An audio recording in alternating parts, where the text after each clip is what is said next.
तो आज हम लोग पेम्फिगस का हमारा 5th लेक्चर स्टार्ट कर रहे हैं, जो होगा पेम्फिगस वेजिटेंस का फर्स्ट लेक्चर। तो पेम्फिगस वेजिटेंस जो है ये एक बहुत ही रेयर पेम्फिगस वल्गैरिस का वेरिएंट है। ये ऑटो इम्यून डिजीज़ है, म्यूकोक्यूटेनियस ब्लिस्टर्स होते हैं, मतलब स्किन और म्यूकस मेम्ब्रेन में। इसमें वेजिटेटिंग प्लाक्स हमें दिखेंगे। वेजिटेटिंग मतलब वाइटिश एरिया में दिखेगा इसमें कहीं कहीं।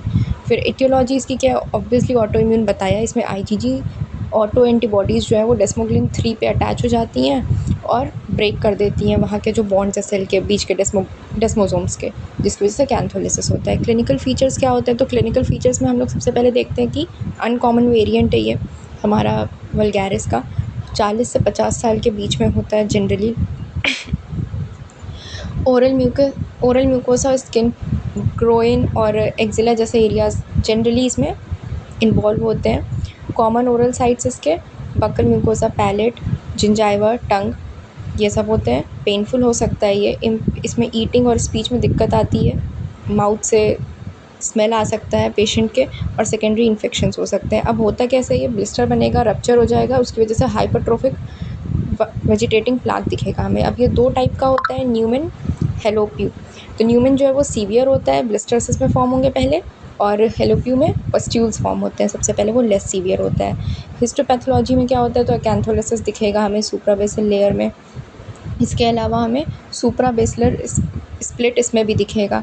एकैंथोलिसिस जैसे इस पिक्चर में दिख रहा है, सेल सारे आपस में एक दूसरे से अलग हो गए। सुप्राबेसलर स्प्लिट मतलब वहाँ का पूरा एपिथेलियम ही आपस में अलग हो गया है। फिर ईओसिनोफिलिक माइक्रो एब्सेस हमें दिखेंगे, जैसे इस पिक्चर में दिख रहा है। इसके अलावा पैपिलोमैटस फिंगर लाइक प्रोजेक्शंस, जैसे कि इसमें दिख रहा है एपिथेलियम फिंगर लाइक जैसा दिख रहा है हमें। फिर हमें क्रोनिक इन्फ्लेमेशन दिखेगा कनेक्टिव टिश्यू में, जिसमें इन्फिल्ट्रेशन हो रहा है हमारे जो इन्फ्लेमेटरी सेल है उनका। फिर लैब इन्वेस्टिगेशंस, तो इम्यूनो फ्लोरेसेंस होगा, तो जिसमें डायरेक्ट में इंट्रासेल्युलर डिपोजिशन होगा हमारा आईजीजी और C3 का, जिसकी वजह से फिश नेट पैटर्न दिखेगा। इनडायरेक्ट में हमें सर्कुलेटिंग आईजीजी एंटीबॉडीज़ डिटेक्ट होंगे सीरम में।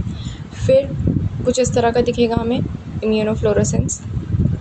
फिर नेक्स्ट टेस्ट होगा हमारा जैंग सेल टेस्ट। इसमें भी हमें जैंग सेल दिखेंगे, क्योंकि वल्गैरिस का वेरिएंट है, वही ब्लिस्टर से हम लेंगे थोड़ा सा लिक्विड, जिसमें कैंथोलिटिक सेल और केराटिनोसाइट के ऊपर हमें दिखेगा सेपरेशन हो रहा होगा पूरा, वो सब कुछ हमें दिखेगा पूरा इस तरह का कुछ दिखेगा पिक्चर में।